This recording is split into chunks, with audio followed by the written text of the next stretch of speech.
श्री गणेशाय नमः। करवा चौथ का व्रत अपने परिवार के सुख और पति की लंबी उम्र के लिए किया जाता है। जब हम किसी व्रत को विधि पूर्वक नहीं करते हैं, विधि विधान और उसके कुछ नियम नहीं जानते हैं, ऐसे में जो व्रत होता है उसका फल हमें प्राप्त नहीं होता है। इसलिए व्रत के नियम जानना बहुत ही ज़रूरी है। व्रत के दौरान कौन सी गलतियों से हमें बचना चाहिए, ये वीडियो आपके लिए बहुत ही हेल्पफुल साबित होगा। इसमें आपको करवा चौथ व्रत की संपूर्ण विधि विधान बताया गया है। सबसे महत्वपूर्ण बात, आपको उन गलतियों से बचाने की पूर्ण कोशिश की गई है। अगर आप इस वीडियो को बड़े ध्यान से देखोगे तो आप व्रत के दौरान कोई गलती नहीं कर पाओगे और आपको यहाँ पर पूरी तरह लिखित रूप में सारी बातें बताई जाएंगी। करवा चौथ के व्रत के दिन चौथ माता की तो पूजा अर्चना की जाती है, लेकिन इसके अलावा भगवान शिव यानी कि शिव परिवार की पूजा अर्चना का भी विशेष महत्व है, जिसमें भगवान शिव, माता पार्वती, गणेश भगवान और कार्तिक भगवान की पूजा अर्चना की जाती है। लेकिन इन सब में सर्वप्रथम भगवान गणेश की ही पूजा की जाती है। इसलिए भगवान गणेश की पूजा का करवा चौथ में भी विशेष महत्व होता है। कहने के दौरान भी भगवान गणेश की पूजा की जाती है। इसलिए कमेंट बॉक्स को खाली ना छोड़ें। कमेंट बॉक्स में श्री गणेशाय नमः जरूर लिखें। भगवान गणेश की कृपा से आपकी सभी मनोकामनाएं पूर्ण हो। सबसे पहले हम करवा चौथ का शुभ मुहूर्त जानेंगे। इसके बाद विधि विधान से हम व्रत के नियमों को समझेंगे और कौन कौन सी गलतियों से हमें बचना है, ये हम आपको विस्तार से समझाएंगे। सबसे पहले आपको पता है कि 4 नवंबर को आपका करवा चौथ का व्रत है और इसका जो शुभ मुहूर्त है आपका वो 5:29 से लेकर 6:48 तक है। इसी समय के में आपको पूजा अर्चना कर लेनी है। कहानी और व्रत की जो कहानी है वो सुन लेना है। और जो चंद्रोदय, चंद्र के जो दर्शन होंगे वो 8:16 पर आपको चंद्र दर्शन हो जाएंगे। ठीक है, अब जानते हैं व्रत के दौरान कौन कौन सी सावधानी आपको रखनी है। सबसे पहले है मांग का सिंदूर। मांग का सिंदूर में सबसे ज़्यादा महिलाएं जो गलतियां करती हैं, जो उनको बाद में भुगतना पड़ता है, तो वो उनके बारे में पहले इसको विस्तार से समझ लीजिए। शास्त्रों के अनुसार आपको यहाँ पर जानकारी मिलेगी। किसी भी धार्मिक त्यौहार और व्रत का शुभ मुहूर्त जानने के लिए चैनल को सब्सक्राइब जरूर करें। जो भी जानकारी शास्त्रों और वेदों के अनुसार ही मिलेगी। शास्त्रों के अनुसार ऐसा माना जाता है कि मांग का सिंदूर किसी महिला को कभी नहीं छिपाना चाहिए। पहली ये बहुत बड़ी अच्छी बात है। यानी कुछ महिला मांग में सिंदूर छोटा सा लगा लेती हैं, जो कि अशुभ माना जाता है। इससे ये भी कहा जाता है कि आप लोग जितना लंबा आप लोग मांग में सिंदूर भरते हैं, उतनी ही लंबी पति की आयु बढ़ती है। कम से कम खास करवा चौथ पर जितना ज़्यादा हो सके मांग में सिंदूर उतना ही लंबा लगाएं, तो आपकी खूबसूरती में भी 4 चांद लग जाते हैं। और ऐसा करना बहुत ही शुभ और मंगलकारी होता है। ऐसे में माता रानी भी आपकी खूबसूरती देखकर प्रसन्न हो जाती है। आप जितना लंबा मांग सिंदूर भरते हैं उससे आपकी खूबसूरती बढ़ती है और माता रानी भी खुश होती है। आपको सदा सुहागिन का आशीर्वाद देती है। आपको बता दें कि सिर के बीचों बीच मांग में सिंदूर लगाना चाहिए।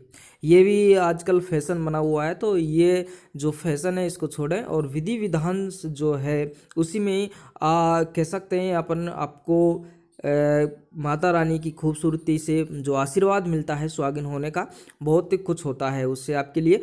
यहाँ पर देखो, बीचों बीच में ही मांग सिंदूर लगाना चाहिए, ना कि आगे माथे पर सिंदूर लगाना।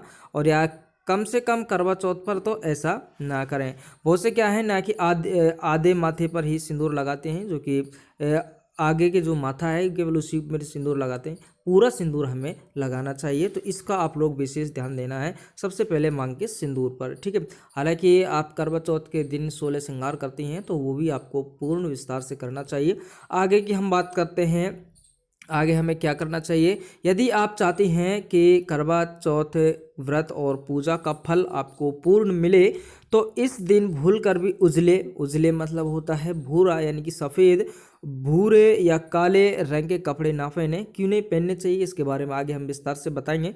साथ ही इस दिन किसी भी आदमी को आप लोग दूध, दही, चावल और उजला वस्त्र आदि नहीं देना चाहिए। इनका आपको खास ध्यान रखना। नहीं किसी को आपको दूध देना है करवा चौथ के दिन, ना ही आपको दही, नहीं चावल, ये वस्तुएं आपको किसी को दान में नहीं देनी चाहिए। और खासकर अपने 16 श्रृंगार से संबंधित किसी भी वस्तु को आपको किसी को नहीं देना चाहिए।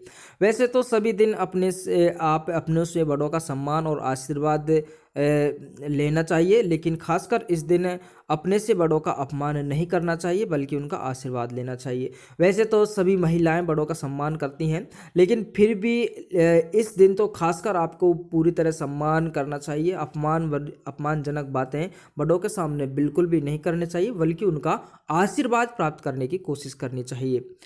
अपने पति के अलावा किसी अन्य पुरुष के बारे में किसी तरह का ख्याल मन में ना लाएं। साथ ही किसी अन्य सुहागन स्त्री को भला बुरा या साफ देने की गलती भी ना करें। ये आप सभी महिलाओं के लिए बहुत ही इम्पोर्टेंट है, इसमें आप लोग विशेष ध्यान दें और इस नियम का तो पालन आपको ज़रूर करना चाहिए। एक पतिव्रता स्त्री में जो शक्ति होती है, जो ताकत होती है, वो शायद कहते हैं भगवान स्वयं इस बात को कहते हैं, भगवान श्री कृष्ण, कि मैं पतिव्रता नारी के आगे झुक जाता हूँ, उसका सम्मान करता हूँ। ये स्वयं भगवान श्री कृष्ण ने गीता में कहा है। तो अब आप समझ सकते हैं आपको कितनी अच्छी जानकारी इस चैनल से प्राप्त हो रही है।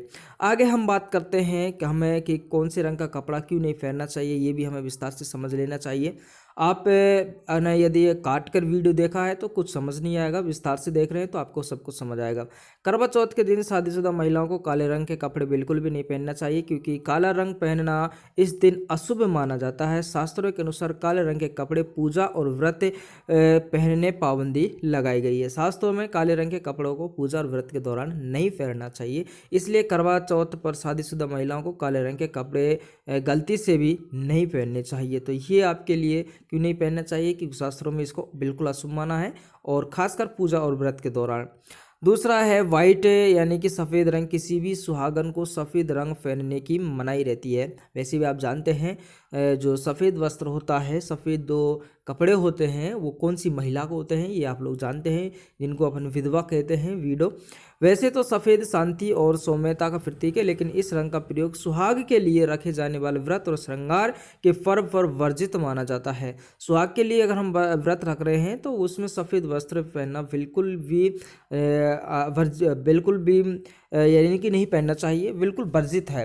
करवा चौथ के व्रत के दिन महिलाओं को किसी अन्य व्यक्ति को, जैसा कि मैंने आपको पूर्व में बताया था, शक्कर है, दूध है, दही है, चावल है, सफ़ेद वस्त्र आदि नहीं देने चाहिए। इससे हमारे जो व्रत का अपमान होता है और जो नेगेटिव ऊर्जा हमारे घर में निवास करती है। दूसरा, इस प्रकार की जब सफ़ेद वस्तु हम किसी को देते हैं तो उसका दान का फल बहुत विपरीत पड़ता है। तो ये आप लोग ध्यान रखें, शास्त्रों में जो बातें की जाती हैं वो लगभग 100% सत्य होती हैं।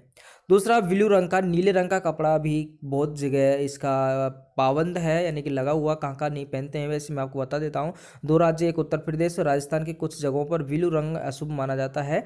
इस कारण से यहाँ पर लोग इस रंग के कपड़ों को पूजा और व्रत में गलती से भी नहीं पहनते हैं। इसी कारण से करवा चौथ पर नीले रंग के वस्त्रों को धारण नहीं करना चाहिए। नीले रंग का वस्त्र भी नहीं पहनना चाहिए, पूरी कोशिश करना चाहिए कि नीले रंग का वस्त्र भी आप लोग ना पहने। दूसरा है भूरा रंग। भूरा रंग ये आप लेके बहुत ही इम्पोर्टेंट है, भूरा रंग, क्योंकि भूरा रंग पर आगे हम बता सकते हैं भूरा रंग क्यों नहीं पहनना चाहिए। हालांकि इसमें क्या लिखा है वो भी देख लेते हैं। करवा चौथ के दिन भूरे रंग के कपड़े पहनना अशुभ माना जाता है, क्योंकि ये रंग सैडनेस से भरा है। सैडनेस का मतलब होता है दुखद घटनाओं से भरा है, इसमें दुख होता है। तो इसका संबंध, भूरे रंग के कपड़े का संबंध दुख से है, और जबकि हम व्रत हमारे परिवार के सुख के लिए करते हैं तो इस कपड़े से भी आपको बचना चाहिए। इसी कारण से इंडिया के कुछ जगहों पर करवा चौथ के दिन इस रंग के कपड़ों को पहना नहीं जाता है। स्लेटी रंग, ये भी स्लेटी रंग को भी अशुभ माना जाता है। इस रंग को आप रोजमर्रा की ज़िंदगी में पहन सकते हैं, लेकिन फिर विशेष जो त्यौहार होते हैं जैसे दिवाली, दशहरा, करवा चौथ पर इस रंग को पहनना भी अशुभ माना जाता है। इस स्लेटी रंग को ध्यान रखना, ठीक है। इसके अलावा हम और बात कर लेते हैं अब करवा चौथ के जो क्या नियम है, क्या व्रत के नियम है, ये भी जानना बहुत ही ज़रूरी है। ये व्रत सूर्योदय होने से पहले और चांद निकलने तक रखा जाता है, ये आप लोग सभी जानते हैं। चंद्र दर्शन के बाद ही व्रत को खोलने का नियम होता है। चंद्र दर्शन से पहले आप लोग कुछ भी ना खाएं ना पिए, ये भी आप लोग ध्यान रखें। शाम के समय, इसमें आगे बताया गया है, शाम के समय चंद्रोदय से लगभग 1 घंटा पहले संपूर्ण शिव परिवार यानी कि शिव जी, पार्वती जी, नंदी जी, गणेश जी और कार्तिकेय जी की पूजा करनी चाहिए, और ये आपके लिए बहुत ही इम्पोर्टेंट है। अब जिन्होंने कह सकते हैं जिन्होंने ये वीडियो पूरा नहीं देखा उनके लिए तो हानि होगी। ये पूजन के समय व्यक्ति को पूर्व की ओर मुख कर कर बैठना चाहिए। इस दिन सुहागिन महिलाओं के द्वारा निर्जला व्रत भी किया जाता है और चंद्रमा को अर्घ्य देने के बाद पति को छलनी में दीपक रखकर देखा जाता है। इसके बाद पति जल पिलाकर पत्नी के व्रत को खोलता है। लेकिन यहाँ पर आपने एक महत्वपूर्ण जानकारी जो ये है, आप जब से परिवार की पूजा अर्चना करें या चौथ माता की पूजा अर्चना करें तो आपका जो मुख है ना वो पूरब की ओर होना चाहिए। इस प्रकार आप लोग पूजा अर्चना करें कि जिससे आपका मुख आपकी क्षेत्र के अनुसार कौन सी दिशा में होना चाहिए, पूरब दिशा में होना चाहिए। तो ये है पूरे व्रत के